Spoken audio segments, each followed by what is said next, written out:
Jadi kayak motor bekas mandor, dan buat saya yang suka penggemar barang tua kayak motor, ini motor menarik nih gitu kan. Saya ke situ. Memang ada motornya. Saya lihat dari agak jauh, lubang itu keluar kayak air, Mbak. Warnanya merah gitu. Ih. Dideketin nggak tapi? Kok ya bodohnya saya deketin. Ternyata Mirip darah.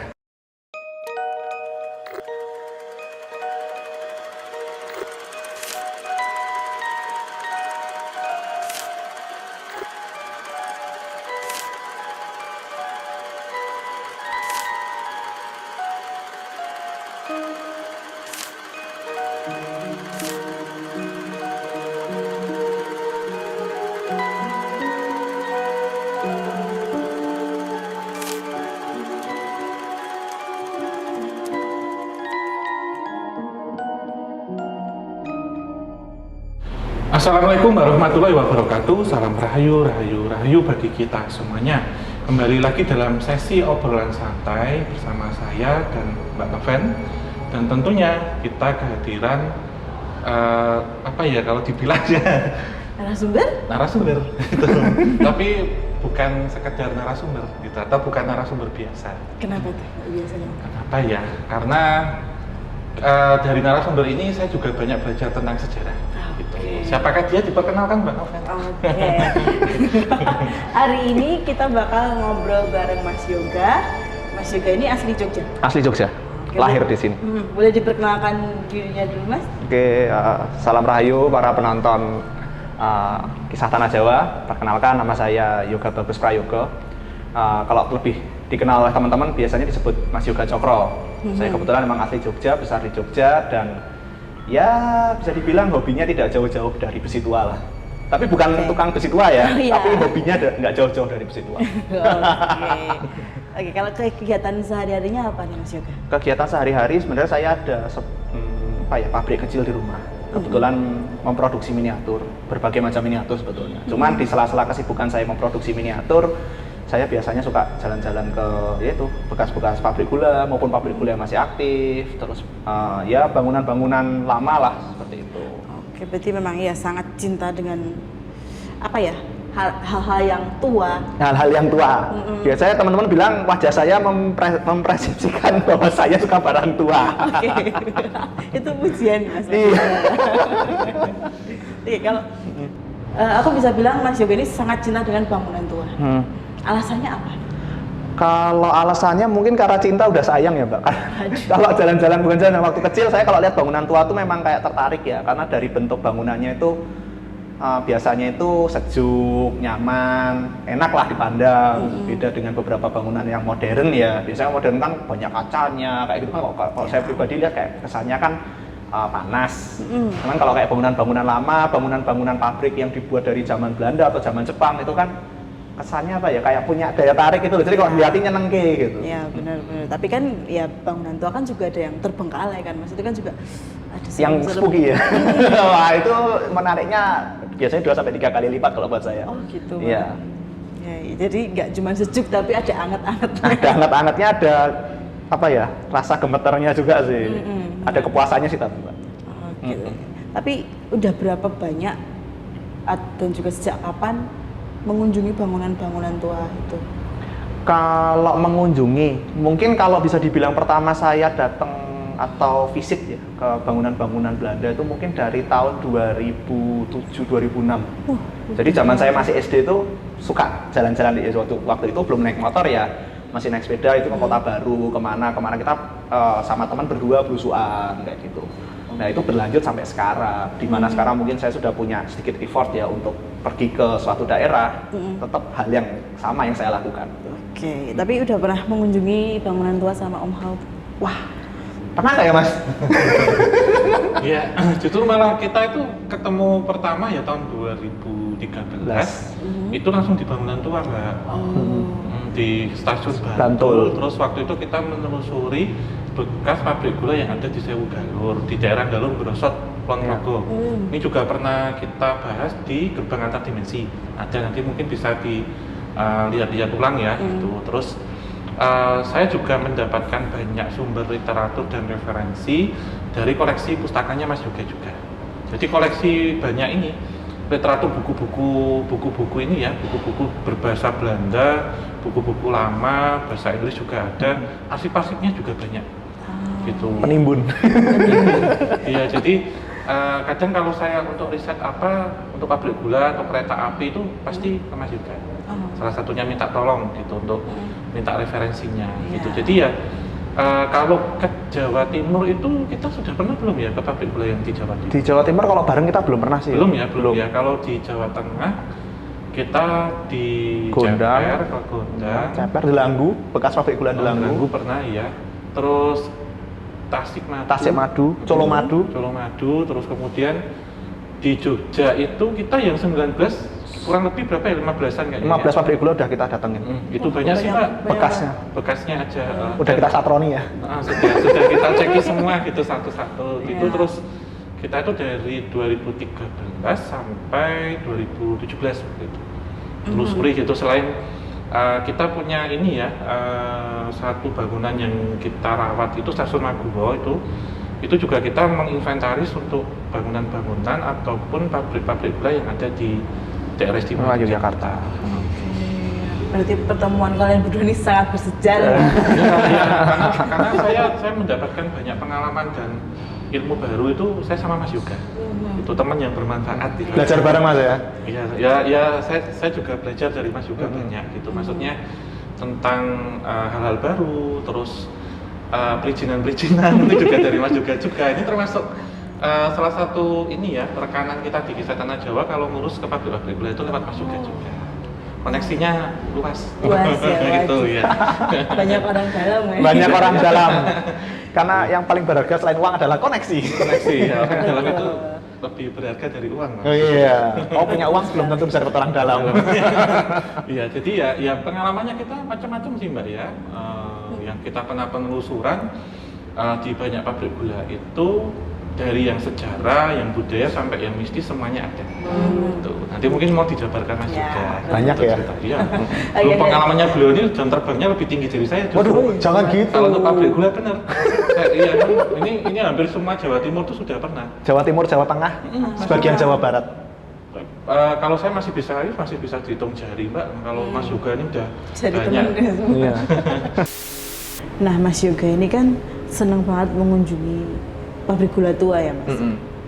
Aku penasaran nih, selain karena memang senang banget, ada tujuan lain nggak sih ke situ? Kalau tujuan lain jelas ada Mbak. Jadi selain kita memang, selain saya suka dengan bangunannya, maupun itu gaya arsitekturnya, bentuk bangunannya, ataupun mesin-mesinnya di dalamnya, kalau saya pribadi itu masuk itu karena pengen mencari referensi. Referensi apa? Karena pabrik gula itu kan sekarang statusnya kebanyakan dalam milik BUMN ya, milik pemerintah. Dan kita nggak tahu seberapa lama mereka akan bertahan. Nah, kita mungkin anggapannya suatu saat pabrik itu akan tutup, tapi setidaknya sebelum mereka tutup kita sudah pernah datang, kita sudah pernah mengambil dokumentasi, misal kayak foto, gambar-gambar mesinnya, terus referensi-referensi terkait untuk kedepannya. Jadi ketika memang pabrik itu sangat suatu saat dihancurkan atau dirobohkan, setidaknya kita punya datanya. Ya, gitu. bisa buat pembelajaran juga ya. Iya, itu kalau dari sisi akademis ya, karena memang dari situ seringkali saya diajak penelitian bareng teman-teman dari universitas kayak gitu.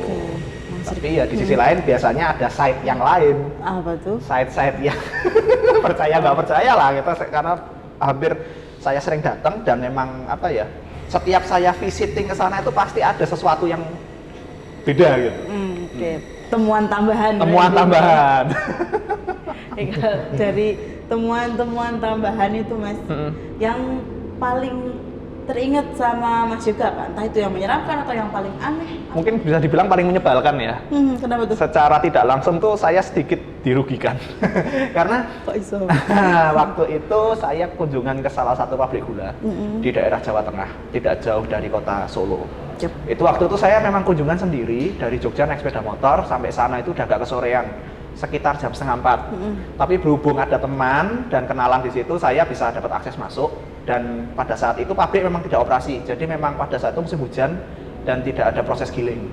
Nah, diajakin masuk. Tapi kebiasaan saya itu kalau masuk-masuk itu biasanya teman saya nemenin, dia tahu-tahu hilang entah kemana, maksudnya kayak mendahului gitu ya, atau saya ketinggal di belakang. ketinggal karena memang saya waktu itu ngambil banyak dokumentasi. Nah, jadi waktu itu ceritanya itu ada orang, saya bisa bilang bukan orang ya, sesosok orang lah ya, sesosok manusia. Ya perawaannya seperti orang ini, kalau di pabrik gula kan ada buruh ya, ada buruh musiman, ada buruh bukan ada buruh musiman sama ada staff. Nah ini mirip kayak buruh musiman itu, jadi cuma pakai celana pendek sama pakai kaos, papasan sama saya. Mau kemana mas? Dia bilang gitu. Enggak pak, biasa foto-foto.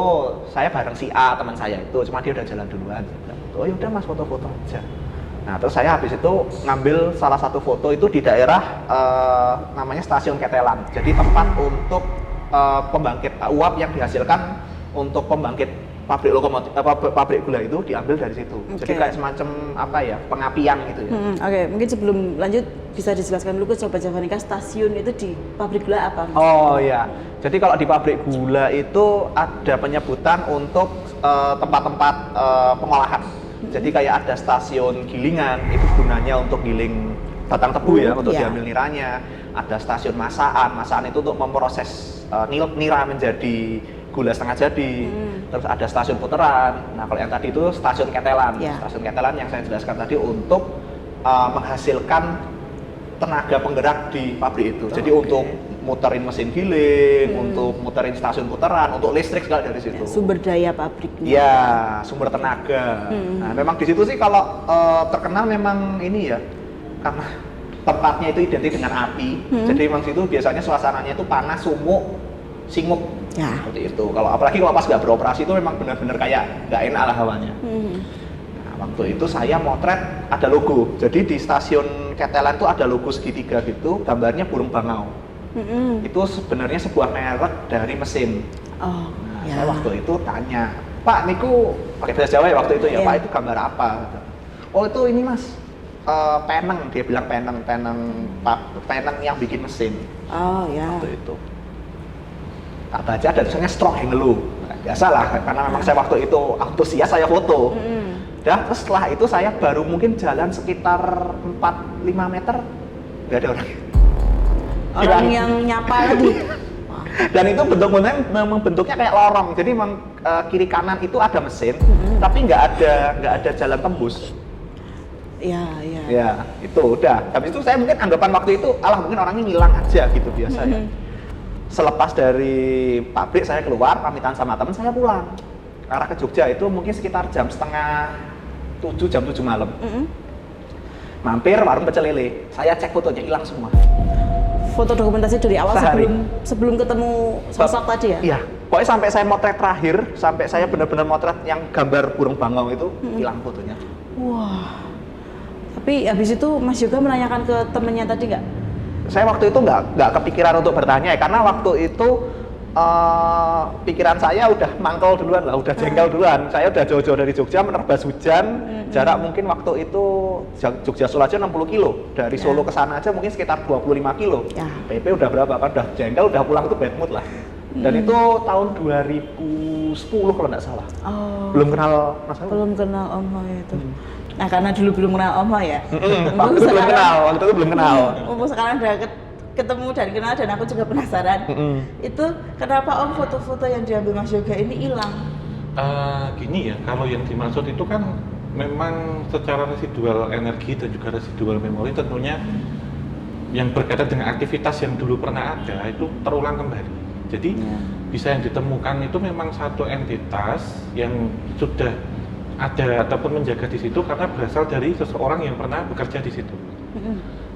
Mungkin kaitannya dengan foto-foto yang hilang itu bisa perizinan secara metafisiknya belum atau kurang. Yang kedua, momen untuk pengambilannya juga mungkin tidak sesuai gitu. Ada sesuatu hal yang mungkin tidak jadi karepnya atau tidak menjadi keinginannya gitu, dalam tanda petik ini. Karena ada di beberapa kejadian-kejadian kalau kita ngambilnya mendekati maghrib, tengah hari, siang gitu, biasanya memang hilang. Kenapa? Karena entitas-entitas ini energinya lagi besar-besarnya, sehingga yang sudah apa yang direkam nanti akan kehapus secara permanen. Itu bukan karena benda yang difoto Mas Yoga ini terselubungi sama makhluk-makhluk itu kan? Iya, bisa yang itu juga bisa terselubungi. Atau misal kita mau nekan tombol shutternya ya, itu agak susah, itu biasanya ini kan moncong lensa nih, ditutup gini juga bisa. Itu pernah kejadian itu, tapi di lain tempat, Iya benar. di Semarang. Kejadian itu asli yang itu. Itu nanti cerita dikit Mas, tidak apa-apa. Iya. Waktu itu juga saya pernah, terus biasanya nanti sudah kita ngambil objeknya itu yang sudah masuk ini ternyata objek semu. Jadi ternyata setelah diambil itu hanya beberapa waktu detik itu sebenarnya sudah kehapus secara permanen ataupun terhapus secara otomatis tapi secara metafisik gitu. Ya. Nah, kalau untuk sesi dokumentasi bangunan tua ya, itu untuk perizinannya seperti apa? Apakah bisa cukup dengan kula nuwun dan berdoa aja, atau memang perlu praktisi atau penanggung jawabnya di situ lah, katakanlah memang yang di situ penanggung jawabnya satpamnya atau gimana? Iya, tentunya kalau perizinan itu bisa perizinan secara tertulis ya. Pertama, kemudian jelas kalau klonon doa ataupun ada selamatan jika itu partai besar ya dalam pengambilannya besar gitu menggunakan tumpengan, terus doa bersama. Ingkung ayam. Iya, tebu mungkin juga bisa Iya. tuh kembang-kembang itu atau dikasih kopi macam-macam. Kemudian juga sewaktu kita ngambil itu biasanya di kamera itu diraja atau dikasih dengan wewangian tertentu, minyak-minyak tertentu, atau ada yang dikasih kembang kandil, kembang mati gitu Mbak. Jadi untuk memperkuat dan punya akses ini seperti kalau kita ngambil gambar di keraton juga sama. Kan biasanya ada permisinya tuh kita kayak tiket permisi yang digantungin lah. Yang seharga Rp1.000. 1.500 Pak ya. 1.500 sekarang. Nah, kurang lebih segitu deh. Jadi termasuk saya dulu waktu di bangunan tua itu waktu pakai kamera pocket waktu itu ya di tasnya itu selalu saya kasih kembang kandil gitu untuk antisipasi aja kalau kameranya itu yang nanti kesurupan gitu. Iya. Kadang rasanya keluar masuk. Misfokus. Gitu. Oh, berarti untuk ibaratnya nyarati device-nya sendiri boleh ya? Boleh. Karena kita di KTJ sendiri, saya masih ingat waktu itu syuting di Alas Roban, itu kita pakai minyak mistik putih untuk ini kelancaran. Minyak mistik merah juga pernah kita di beberapa tempat yang korban tragedi, terutama 60-an tuh biasanya pakai itu. Lebih manjur ya. Tergantung ini ya, sejarah tempat itu juga lah. Iya, pengaruh gitu. Karena di pabrik gula tentunya udah sangat tua ya, terus mungkin kejadian-kejadian yang berkaitan dengan kecelakaan kerja juga mewarnai. Ada di situ kan kita ketahui setiap musim giling aja harus ada prosesi. Ya. Gitu. Ya. Keramat jadi. Iya, benar sih. Nah, kalau yang Mas Yoga datangin tadi yang di dekat Solo tadi ya, itu pabriknya masih aktif nggak? Terakhir sih infonya masih aktif sampai tahun kemarin. Cuman tahun ini katanya dengar-dengar, katanya antara aktif nggak aktif masih belum jelas. Cuman memang masih aktif. Jadi kalau yang di Solo itu masih aktif. Kalau yang nggak aktif itu malah saya ketemu itu di daerah di Brebes. Jadi itu sudah tutup mulai tahun 2015. Saya kunjungan pertama ke sana itu tahun 2018. Jadi sebelum COVID. Nah itu memang saya nggak tahu ya kenapa ketika saya kunjungan tuh mesti waktu-waktunya mepet maghrib. Mesti ada aja halangannya. Jadi sudah di plan kita waktu itu dari Bandung. Kebetulan waktu itu saya sama keluarga. Cuman memang yang masuk ke pabrik cuma saya sendiri. Ngeplan sampai di tempat itu rencana itu jam 2:30. Realnya sampai sana sekitar jam 4:30. 4:30 sore ya. 5 sore. Dan waktu itu memang saya sudah kontekan dengan teman di sana, teman sana menyambut dan udah berdua kita masuk ke dalam. Waktu itu ada depo lokomotifnya, kalau orang sana bilangnya remise. Itu juga tertumbuk semak belukar, udah mungkin setingginya hampir 1,5 meter dan memang sudah tidak pernah dimasukin orang sejak tahun 2015. Nah, kita masuk ke dalam sana, itu pertama hawanya emang singup benar-benar singup dan jelas nyamuk. Ya, nah, pasti. Teman saya yang awal orang pabrik itu cuma di bagian depan. Di depan bangunan, saya yang masuk karena memang saya ngejar ke dalam waktu itu. Nah ketika itu mentok di dalam itu ada rel gitu, itu buntu dan depannya itu gudang. Jadi ada tembok sebetulnya, cuma tembok itu udah hancur dan itu mepet banget sama gudang gula. Jadi waktu itu saya membelakangi karena saya mau ngambil gambar, dari belakang dilempar. Kerikil loh. Batu mungkin ya nggak segenggam ya, tapi untungnya nggak kena saya. Jadi kan modelnya itu saya di tengah-tengah, di kiri kanan itu ada lokomotif yang nggak kepake. Nah, itu kena batunya itu kena lokomotif. Tapi lumayan gede segini ya? Ya lumayan lah, itu mungkin kalau kena kepala bonjrot kan. Iya. Itu jadi bang itu udah pokoknya akhirnya kan cuma cepat-cepat ngambil gambar, pindah posisi nggak di situ. Dan memang kalau saya kebetulan beberapa tahun kemudian saya ketemu sama bukan mantan, masih pegawai. Pegawai yang dulu sempat kerja di Remisa atau di Bengkel. depo lokomotif itu bilang, saya tanya, Pak, sebenarnya situ ada apaan? Aku bilang gitu. Karena memang waktu itu saya nggak ngeliat, jadi cuma ngerasa. Bukan ngerasa, memang cuma dilempar. Dia cuma bilang gini, Mas, kalau ke sana jangan pernah mendekati maghrib, dibilang kayak gitu. Pantangan terbesarnya di lokasi tadi itu. Iya, kecuali memang ada temennya dan lebih dari 4 orang. Wong dia bilang saya sendiri kalau maghrib mending keluar dulu kok. Sampai selesai habis azan, sekitar 6:30 dia baru balik lagi masuk. Oh iya. Tapi nggak dikasih tahu sosoknya apa? Kalau bilangnya sih orang sana ya, bilangnya katanya mirip Gedruwo. Iya. Itu yang saya nggak lihat. Di kunjungan selanjutnya waktu itu saya ada penelitian sama salah satu universitas. Waktu itu memang kita bahasnya akademisi ya, karena untuk proyek kepada masyarakat lah, ibaratnya pengabdian masyarakat. Waktu itu saya tuh nggak tahu kenapa sukanya keluyuran sendiri loh kayak gitu. Keluyuran, terus di bawah stasiun stasiun Puteran, itu kan ada ruang mungkin sekitar tinggi hampir 2 meter, dan itu ada pipa-pipa. Nah dari pipa-pipa itu saya lihat orang jalan, bener-bener lihat orang sekitar 3-6 orang lah lewat, pakai helm, jadi kayak orang safety mau proyek tuh. Mungkin kalau mereka lewatnya pakai baju putih-putih gitu, mungkin saya langsung bukan lari ya, kayak madek gitu. Nah ini kan orang proyek, ya saya santai aja. Pas keluar, karena kebetulan satpam juga udah banyak yang kenal, saya tanya, Mas, ada kunjungan orang kantor? Wah, aku bilang, kantor mana Mas? Ya kantor direksi mungkin, dari kantor pusat mungkin. Nggak ada Mas, yang datang yang kesini cuman jenengan. Lah kenapa Mas? Aku bilang, dia tanya gitu kan, lah kenapa Mas? Enggak, tadi di bawah stasiun Ketelan tuh saya lihat ada orang lewat pakai baju putih, jadi kayak baju perusahaan gitu, pakai helm putih, jalan, jadi kayak papasan cuman agak jauh gitu loh. Nggak ada lagi Mas. Aku cuman diem aja. Oh iya. Tadi siapa rombongannya itu. Terus kalau yang bukan agak unik ya, mungkin agak menyakitkan, tapi untungnya kejadiannya bukan langsung kepada saya. Itu di daerah Jawa Timur, di inisial plat P. Ketawa loh ini dua-duanya. Jadi waktu itu ada salah satu lokomotif.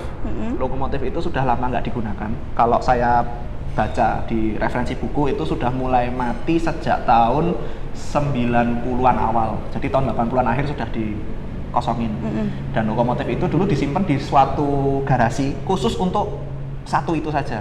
Nah, kalau cerita yang saya dengar dari orang-orang pabrik, lokomotif itu keluar sendiri dari pabrik. Malam-malam tuh. Iya, kalau teman-teman bilang katanya dia menolak pensiun gitu kan. Jadi di dalam udah digembok, paginya dia keluar. Tanpa bisa dijelaskan. Nggak jelas banget itu semua. Nah, terus tahun 2014 saya ke sana. Kebetulan memang ada acara. Ya kalau saya sebagai penggemar kereta juga ya, lihat kayak gitu kan seneng ya. Langsung kayak didokumentasiin, dipegang-pegang gitu. Nah, pada saat itu ada orang pabrik lewat naik sepeda. Dan saya tahu itu tuh jalannya jalan memang bukan aspal ya, tapi tanah yang padat. Di dekat lokomotif itu jempalik sendiri. Orang itu jempalik pakai sepeda. Jadi bener-bener gini. Kayak nabrak sesuatu terus jempalik gitu loh. Kayak ada tembok gitu kan. Terus orangnya itu setelah itu tuh berdiri ya, sepeda bilang, "Udah Mas, nggak apa-apa, udah biasa." Ya ampun. Itu tapi isengnya rada kebablasan sih ya menurut saya.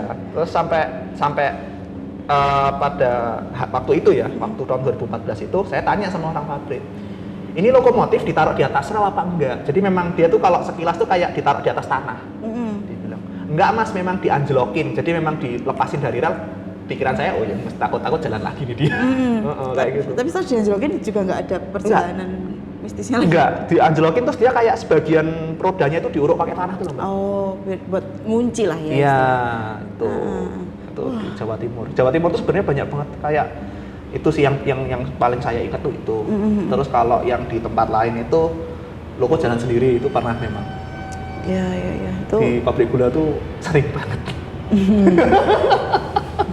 itu apa ya Om? Maksudnya kalau tentang lokonya masih jalan sendiri itu residual apa nih, energi atau memori? Iya, dua-duanya ya. Kalau tadi menyikapi tentang yang loko yang bisa keluar itu, terkadang kan ini yang menolak pensiun itu sebenarnya masinisnya.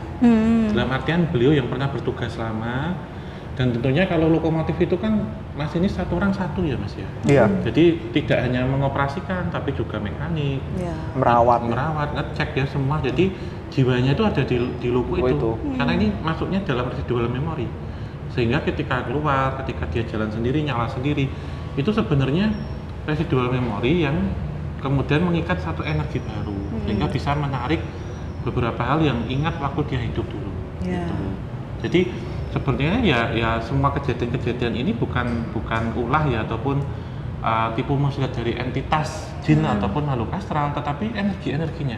Ya. Gitu. Karena kan kita ketahui pabrik gula itu ada ketika di Hindia Belanda ataupun Indonesia pada waktu itu setelah mengalami satu reformasi ataupun revolusi industri, sehingga kata-kata pabrik ya kan diadaptasi dari bahasa Belanda fabrik gitu. Ya. Sehingga tentunya ini menjadi sumber pencarian orang, sumber kehidupan, sumber aktivitas yang sudah terbangun selama ratusan tahun, sudah sangat lekat sekali gitu. Berkata cerobong asap pabrik gula itu mengebul itu urat nadinya perekonomian pada waktu itu. Dulu kita memiliki ratusan yang sekarang mungkin nggak ada sampai 20. Nggak sampai 20. Iya, kita punya ratusan, bahkan 200 ada beberapa sumber yang menyebutkan sampai 200 pabrik gula di tanah Jawa ini sekarang hanya tidak ada 20. Ya, dan itu kebanyakan peninggalan dari era kolonial. Gitu. Oke. Ya, jadi ya bukan serta-merta jin yang di situ pengen iseng masukin ya, tapi memang karena ada bisa dibilang kenangan lah. Iya, karena ketika kita mengunjungi pabrik gula saya sendiri itu memang tidak memungkiri tempat yang sudah terbengkalai itu ada entitas bersemayam dan bersembunyi di situ. Tetapi seperti halnya bau nira yang dimasak gula ya, rasa manis yang ada di situ itu ibarat kata sewaktu pabrik gula ini dulu manis-manisnya itu ya sekarang sudah ditinggalkan gitu.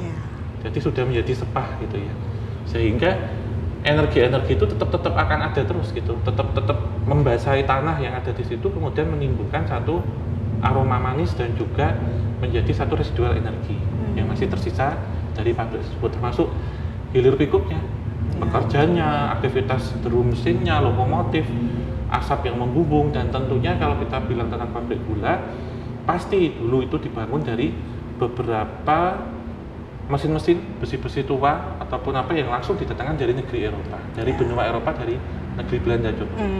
Sehingga waktu dibawa ke sini juga diiringi beberapa energi-energi, termasuk apa sih yang ditanam di situ gitu. Benar. Ya.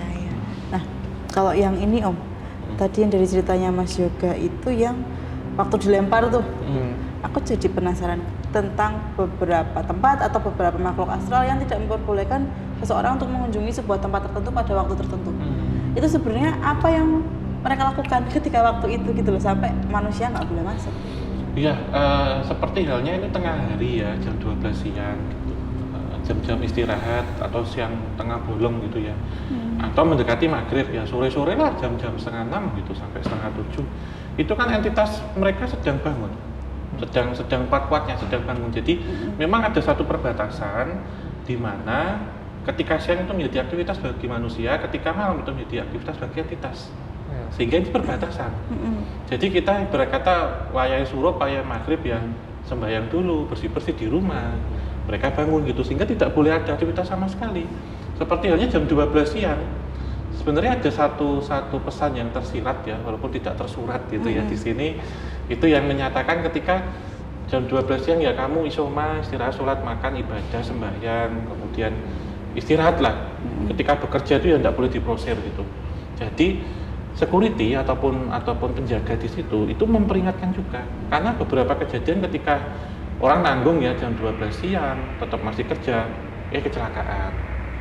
Atau jam kunjungan yang batasnya sampai 5:30 sore ataupun jam 5 sore itu ambil gambar kamera hilang fokus atau bahkan kerasukan, kesurupan karena menjelang surup itu juga. Jadi memang ada batasan-batasan yang harus kita patuhi, di mana kita itu sebagai manusia ada batasannya, mereka pun juga ada waktunya tersendiri. Jadi kita nggak boleh bersinggungan, karena di jam-jam lemah seperti ini di mana kita waktunya bersih-bersih, kita waktunya istirahat, kita waktunya sembahyang, kita waktunya makan, masuk ke situ kita lemah sehingga kita kalah. Ya, berarti sebenarnya kan intinya dari makhluk astralnya sendiri ya untuk tidak memperbolehkan kan bukan ingin menguasai tempat itu atau jam-jam itu ya, tapi lebih ke memperingatkan juga nih, ini kalian sebagai manusia udah saatnya leren dulu lah. Iya benar seperti itu. Jadi mereka menggunakan seperti suara, bau-bauan, bahkan singgungan secara fisik itu untuk memberikan satu warning, peringatan, sistem peringatan gitu. Jadi yang ringan-ringan itu sebenarnya. Ya, Mas, lain kali jangan mendekati maghrib. Bener. Nanti sakit hati lagi. yang terbaru tuh saya malah, ini kebetulan bukan saya yang minta ya, maksudnya bukan saya mengajukan. Ya kembali waktu itu dari teman-teman akademisi mau melakukan survei, nerbangin drone. Satpamnya itu udah sempat ngomong. Waktu itu ngomongnya ke saya, bukan ke teman-teman yang dari arsitekturnya gitu. Jadi kebetulan ada teman-teman dari arsitektur tuh mau mendalami layout sebuah pabrik gula. Itu tidak jauh dari kabupaten, tidak jauh dari kota Tegal. Satpamnya cuma ngomong gini, Mas mau nerbangin drone gitu. Iya Pak, tapi itu anak-anak, aku bilang saya sih nggak nerbang. Lihat aja, habis naik kan pasti turun. Bener, naik itu sekitar jam 5-an ya, sama lah, time habis maghrib. Jam 5 baru naik sekitar mungkin 20 meter, nggak bisa ngerekord dan GPS-nya pasti error, turun lagi. Tapi rusak nggak alatnya sini? Alhamdulillah nggak rusak. Nah terus akhirnya mereka gini, mau diulang aja besok gitu kan. Terus aku tanya, jadwalnya besok mau gimana? Setting jadwal, mereka mau naikin jam 12 siang. Satpamnya bilang nggak bisa Mas jam 12 siang. Benar, mereka naikin jam 12 itu turun lagi drone-nya. Mereka baru bisa record itu sekitar jam 2:30 sore. Oh iya. Range waktunya malah ini, ya? Agak sore tapi nggak kayak Mas Hau bilang tadi, tidak terlalu siang dan tidak mendekati maghrib. Benar. Itu kejadian tahun kemarin. Masih fresh. Masih fresh. Ya, itu sampai Javanika. Jadi memang ya untuk tempat-tempat tertentu dan kegiatan tertentu ada waktunya lah. Iya. Jangan sampai kita memaksakan demi kelancaran. Harus bersabar. Benar. Ngomong-ngomongin tentang hobinya Mas Yoga tadi ya, kan sempet tuh kayaknya tahun 2016 itu Mas Yoga sempat bikin thread di Kaskus. Iya. Itu membahas tentang pabrik ceper. Pabrik gula ceper. Ceper ya. Iya. Itu aku sempet baca sih, sempet scanning itu. Tulisannya belepotan ya. Tapi cukup mengerikan dari selain dari foto-foto yang diambil, itu juga dari cerita yang Mas Yoga narasikan itu juga cukup kayaknya ini kayak padat banget sih tempatnya. Nah itu boleh dibagikan ke Sobat Javanika Mas. Wah, jadi mengingat-ingat ya. Jadi tahun 2016 itu kalau nggak salah ya, itu waktu itu memang kita sama beberapa teman ke sana. Anehnya tuh rame-rame loh Mbak, saya nggak sendiri karena memang waktu itu dibantu oleh dulu ada orang dalam, teman sekarang orang dalam udah resign. Nah, jadi memang saya dari dulu dari kecil itu memang tertarik karena kan sering lewat daerah Ceper. Tertarik untuk masuk, baru kesampaian tahun 2016. Di depan itu ya maklumnya seorang kayak ibaratnya bocah yang mau dikasih hadiah gitu ya. Wah, akhirnya masuk juga ke Ceper. Di depan tuh cuaca cerah, panas. Maksudnya panas itu tidak panas ketang-ketang gitu ya, memang cerah gitu. Setelah masuk pos satpam, isi buku tamu, sampai depan pabrik itu angin Mbak. Bener-bener angin muter. Angin muter, seng itu gini. Kan memang tuh pabrik terakhir dipakai itu tahun 97. Jadi mungkin wajar lah namanya ada seng yang lepas atau yang kendor tuh wajar. Itu seng tuh kayak gini Pak. Brol. Kita di depan tuh nggak lama masuk ke ruang pengolahan, laboratorium gula. Saya itu heran. Pabrik ini udah nggak dipakai sejak tahun 97, tapi laboratoriumnya tuh masih bersih. Oh iya? Iya, benar-benar bersih dan logika saya ketika ada orang membersihkan tempat ini buat apa sih? Ya benar sih. Kalaupun memang dibersihkan, menurut saya ini terlalu bersih, gitu kan. Terus yaudah lihat. Tapi memang saya ngerasain kayak memang masih ada yang kerja di situ. Terus kita pindah ke belakang. Waktu itu sebagian pabrik itu sudah sempat dialihfungsikan menjadi tempat pengolahan pupuk.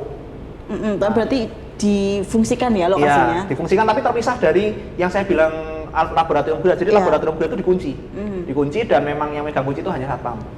Saya ke belakang itu memang ada orang luar, cuman memang nggak banyak, cuman 3 atau 4 orang. Terus kita langsung shortcut ke belakang ke instalasi listrik. Wah itu hawanya udah singup, lembab. Hawanya itu kayak masuk angin tuh loh Mbak rasanya. Terus memang waktu itu saya ngerasain apa ya Mas waktu itu ya? Nggak kayak diliatin orang banyak. Jadi kayak ada yang ngeliatin kita gitu. Jadi waktu itu memang udah kenal Mas Hau dan waktu itu kita memang masih awal-awal suka main Mas ya. Aku tuh suka main. Mas Zau waktu itu juga bisa merasakan, saya juga bisa merasakan, tapi kita nggak ada yang ngomong gitu loh. Maksudnya cuman ya oke. Dirasakan sendiri-sendiri dulu ya. Iya. Nah terus waktu itu kita pindah dari ruang instalasi itu karena dinilai menurut saya nggak nyaman, kita pindah ke area pengolahan ke stasiun gilingan. Waktu itu masih utuh, jadi masih banyak gigi-gigi mesin giling utuh, alat-alat gilingnya itu juga masih relatif utuh walaupun nggak berfungsi ya. Iya. Terus Mas Saul cuma bilang gini, waktu itu bilang Mas ada yang segini ya? Separuh badan maksudnya. Iya, separuh darah gitu. Terus aku bilang, Mas, kamu lihat Mas? Terus bilang, nah, Mas kamu lihat ngerasain nggak? Ah, iya Mas. Udah gitu. Jalan ya waktu itu ya di bawah ya, jalan. Oh itu siang loh Mbak, bukan malam loh. Iya. Sekitar jam 10 ya. 10-11 waktu itu. Cuman aku nggak tahu Mas Zau lihatnya tuh sedetail apa, karena yang aku lihat waktu itu cuman bukan bayangan ya, memang kayak objek jalan, cuman kayak ketutupan. Jadi tidak bentuknya tidak jelas lah ya. Bentuknya jelas, maksudnya kalau di pandangan saya itu jelas, cuman kayak kabur. Gitu. Jadi nggak kayak misalnya kita lihat objek bener-bener objek itu enggak. Tapi sama-sama kita ngeliatin berdua, terus waktu itu aku minta udah Mas turun aja Mas turun. Kita geser belakang. Geser belakang itu nggak menyelesaikan masalah. Ternyata ada lagi. Apa tuh? Itu di stasiun Ketelan ya. Jadi stasiun untuk yang tadi kayak tempat yang saya sebutin di depan tadi, cuma ini udah dibongkar. Dibongkar dan dia tuh modelnya tuh kayak buto tapi ada tanduknya gitu. Terus kalau Pak kita bilang apa penunggu elemen api ya. Yang ngeliatin kita sih. Ngeliatin kita Itu kalau yang tadi di Gilingan itu ini pernah kita bahas di Kisah Tanah Jawa juga nanti di pabrik gula Ceper itu ya pernah. Terus itu tadi yang dilihat Mas juga atau yang saya itu sebenarnya separuh badan dari perut ke kaki. Jadi dulu ada pekerja Belanda, orang Belanda karena cekcok sama pekerja pribumi, dicorok masuk ke roda giling, terus mau diselamatkan ditarik, tapi dulu gitu loh Mbak. Iya. Kayak anu itu loh, sing apa? Tahu ini nggak? Donat mie. Hah, donat mie? Donat yang dari mie goreng. Kan kalau ditarik gini, ususnya itu mereteli. Gitu, ditarik gini tapi nggak kepotong slice gini nggak ya? Ada serabut mie, kayak sobek gitu loh Mbak. Otak apa itu? Usus. Isunya itu ini apa? Ketarik jadinya. Itu jalan gini loh titik. Tapi ada isunya ngerumpul gitu. Ya, berarti yang terselamatkan malah bagian perut ke bawah ya. Gitu. Karena dia jelungkup Mbak. Kalau kita lihat, karena lihat ininya ya lihat penampakan gitu. Cukup serem sih ya, ternyata memang kalau di pabrik gula itu kebanyakan karena ya kecelakaan kerja toh. Iya. Dan dulu kan safety-nya rendah Mbak. Iya benar. Nggak pakai helm, nggak pakai APD kan. Just kerja aja, sandal jepitan, nggak pakai sendal, celana pendek, kerja yang penting. Bener. Ya karena ya belum semelek sekarang lah ya Mas. Tapi kalau di pabrik gulanya sendiri nih, kalau dari pengalamannya Mas Yoga, selain melihat sosok-sosok yang dulu pernah bekerja di situ lah, pernah nggak sih kayak sebuah ruangan yang dikunjungi itu selain rasanya singgup, tapi itu tiba-tiba visualnya tuh berubah jadi apa gitu? Ini percaya nggak percaya Mbak? Saya dulu ngiranya itu buangan limbah. Karena saya tahu buangan limbah pabrik itu kan biasanya warnanya jelaga ya, hitam, agak kuning gitu. Itu jadi ada suatu, saya mungkin nggak usah menyebutkan lokasinya karena takutnya malah nggak enak sama yang punya tempat ya. Tapi di Jawa Tengah itu ada pabrik dan dia punya ruangan kecil. Nggak ruangan kecil sebenarnya, ruangan yang aksesnya itu agak susah karena harus melewati beberapa ruangan sebelumnya. Itu kalau teman-teman bilang itu gudang persediaan, jadi untuk komponen. Nah di belakang itu ada ruangan kosong yang memang atapnya udah udah roboh, temboknya juga udah udah kepupas, jadi tembok-tembok ekspos bata gitu. Dan di situ ada bolong itu saya sempat lihat 2 kali. Jadi memang karena itu prasurvei ya. Lihat pertama ya setahu saya itu hanya bolongan yang memang bukan bolongan yang tembus sampai ke ruangan sebelahnya. Nah, waktu itu sekitar jam 3:30 sore saya ke sana. Ya sekali lagi itu bertiga, nggak bilang maghrib banget ya, tapi masih agak sore lah ya. Bertiga, teman saya 2 di depan, di ruangan sebelah. Saya blusuk, karena memang kata temen yang di pabrik itu, di belakang itu ada bangkai motor.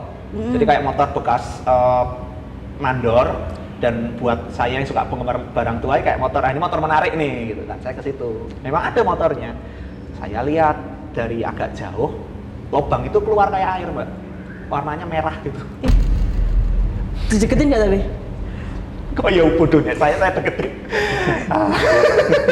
Ternyata. Mirip darah. Waduh. Tapi padahal seharusnya kalau di logika itu nggak akan ada, Nggak ada air keluar. Nggak ada. Dan dia itu kan kalau air itu ngecap ya Mbak, ngecap kayak dia akan meresap ke pori-pori bata ya. Ini tuh yang ledek gitu aja, bukan serial film ya ini ya, tapi memang kayak ledek gitu. Udah saya inisiatif aja tarik mundur daripada golek masalah gitu kan. Tarik mundur, tanya sama penghuni lokal, maksudnya memang orang yang kerja situ. Saya tanya, itu gudang buat apaan dulu? Ya dari dulu gudang Mas, nggak pernah dipakai apa-apa. Nah, nggak menyelesaikan masalah ini menurut saya. Cari pensiunan, ternyata dipakai 65 Mas. Oh. Berarti buat jagal ya? Iya. Iya, pembantaian ya. Jagal manusia. Jadi kalau ceritanya itu waktu panas-panasnya 6566 ya. Itu 6566? Peristiwa apa Mas? Nggak apa-apa. Peristiwa apa? Peristiwa pembantaian PKI. Panjangin dari apa? Mau yang benar apa yang salah? Yang benar. Partai Komunis Indonesia. Oh iya. Nah, biar nanti kalau ada Sobat Javanika atau yang nonton kan biar paham. Iya. Bener. Jelas. Benar. Terus Ya, gimana? lanjut.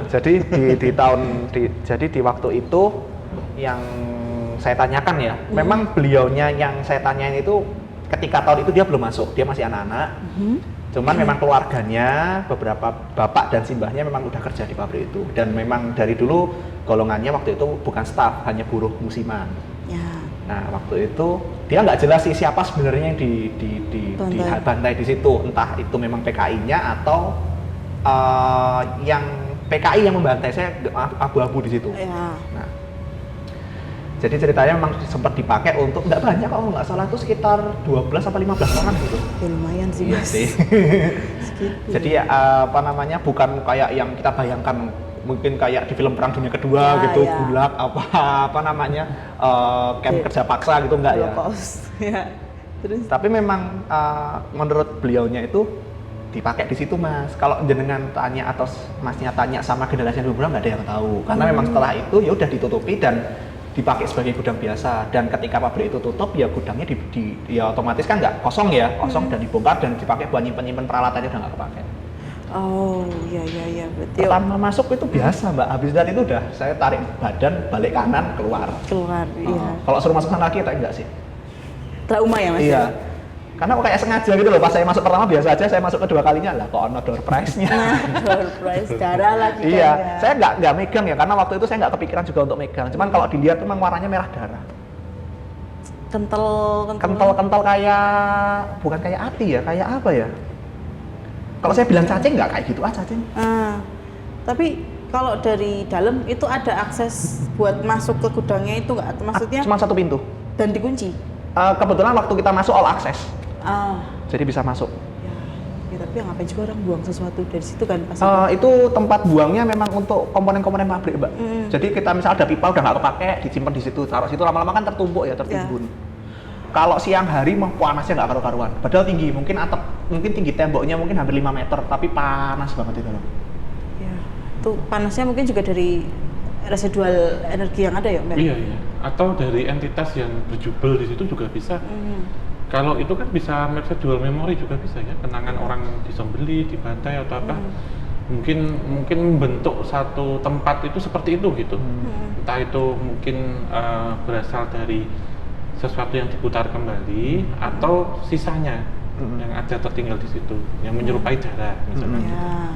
Ya, berarti hitungannya yang pabrik gula yang ini tadi ya penuh banget selain dari entitas Eropa, terus entitas lokal yang mungkin mengalami kecelakaan di situ, ditambah korban 65 itu. Iya.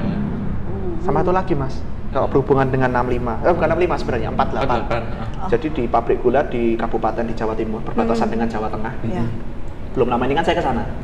Waktu itu saya tanya, yang Sumur Sojo itu, yang untuk pembantaian tokoh masyarakat, tokoh agama. Saya cuma tanya gini, Pak, lokomotif yang sering dipakai, lokomotif yang dulu dipakai waktu tahun 48 yang mana? Waktu itu dia, yang saya tanya tahu memang. Nomor 12 Mas, Gedeh namanya.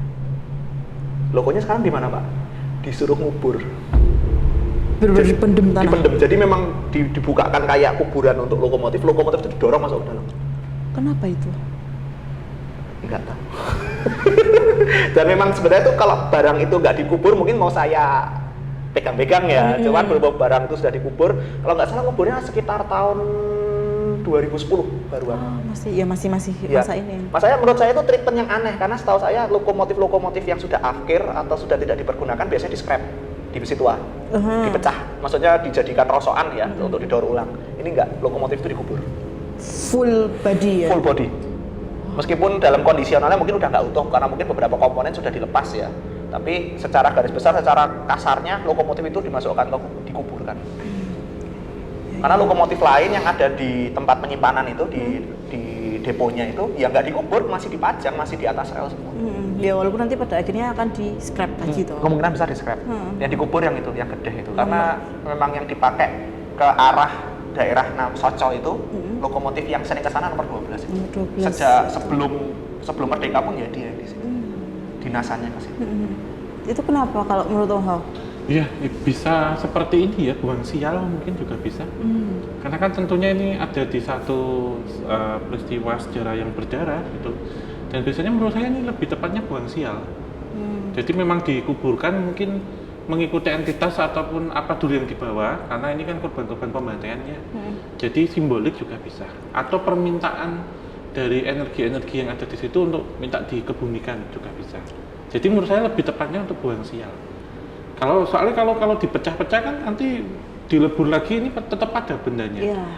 Ini tetap ada gitu. Tahu-tahu jadi mobil aja. Iya, ya ke bawah ke situ.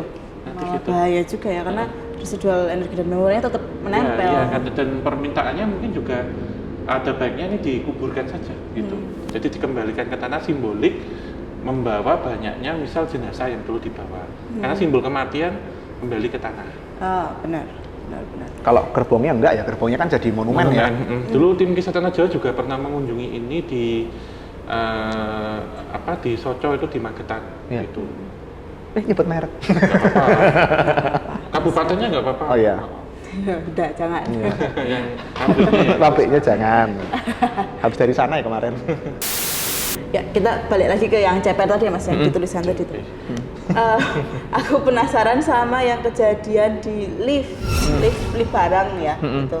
Itu gimana tuh, kok bisa didetailkan? Itu liftnya sebenarnya lift batu kapur Mbak. Jadi dia itu digunakan untuk pemurnian gula. Jadi dan waktu saya ke sana lift itu kayak baru ditinggalkan mungkin sekitar sebulan 2 bulan. Padahal tadi saya informasikan di depan pabriknya itu udah tutup dari 97. Batu-batunya itu masih disusun di atas lift dan posisi lift itu udah siap diangkat ke atas. Jadi kan dia ada kayak lorinya kecil gitu ya, nanti diangkat sampai atas dituang masuk ke dalam tangki gitu.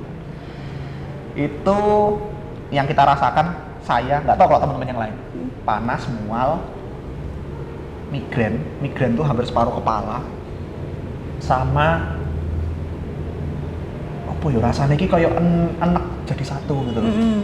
Itu kalau saya rasain waktu di lokasi itu kayak dikerukuk tuh Mbak. Dikerkep gitu. Bener-bener kayak dikerkep. Yang saya lihat tuh cuman waktu itu ya, yang saya lihat dan saya rasakan dikerkep, dan yang ngerekep tuh di belakang saya makhluknya tinggi, gede, matanya merah. Saya nggak tahu lah saya salah apaan gitu kok saya tahu diginiin.